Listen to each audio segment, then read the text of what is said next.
दुपारी ना सगळे कामं आवरले होते, ते घातले तांदूळ भिजू. म्हटलं आता चला पापडी बनवून घेऊया. 2 दिवस झाले आणून ठेवले भिजून. आज घालू, उद्या घालू. 2-3 दिवस असेच गेले, चांगले धुवून ठेवले आणि लगेच उन्हामध्ये ठेवले बरं का. ऊन होतं म्हटलं ऊन तिथं ठेवू, नंतर खाली ठेवून देता येईल. मग आता ते ठेवल्याच्यानंतर मग मुलं ट्युशनला गेले. ट्युशनला गेल्याच्यानंतर म्हटलं आता हे काही आपण भरपूर दिवसापासून हे घेऊन ठेवलेलं आहे मी मिशोवरून. जर तुम्हाला लिंक जर पाहिजे असेल तर मला कमेंट करा बरं का. त्याला क्लिप नव्हत्या मेन, त्याच्यामुळं मी लावल्या नव्हत्या घरामध्ये आणि गावी गेले होते तर त्याच्यामुळं लावूनच झाले नाही आणि विसरून गेले. म्हटलं चला मग ते मिशोवरून ते हुक पण ऑर्डर केल्या. ते आल्याच्यानंतर म्हटलं बसून घेऊया, घरामध्ये थोडंफार सामान होतं ते पण लावून दिलं. मग बघा कसं वाटतंय, छान वाटायला लागले ना. तुम्हाला जर लिंक पाहिजे असेल 2 वस्तूची तर मला कमेंट करा, भेटून जाईल. आणि संध्याकाळी जेवणामध्ये काय साधंच बनवलं तर डाळ भात चपाती. रोज रोज काय करा हे मोठं टेन्शन आहे. मग तिखट डाळ बनवली बरं का, फिक्की नव्हती बनवली. साईडला थोडा भात बनवला, चपात्या बनवून घेतल्या.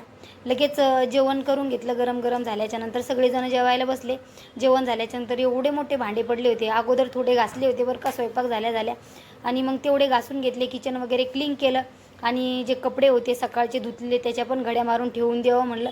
सकाळी मग कसं आहे ना, पटकन घेता येते, घडी मारून ठेवलं. तर आजच्यासाठी एवढंच. आजचा ब्लॉग कसा वाटला बरं का. भेटूया उद्याच्या ब्लॉगमध्ये. बाय. इथंच एंड.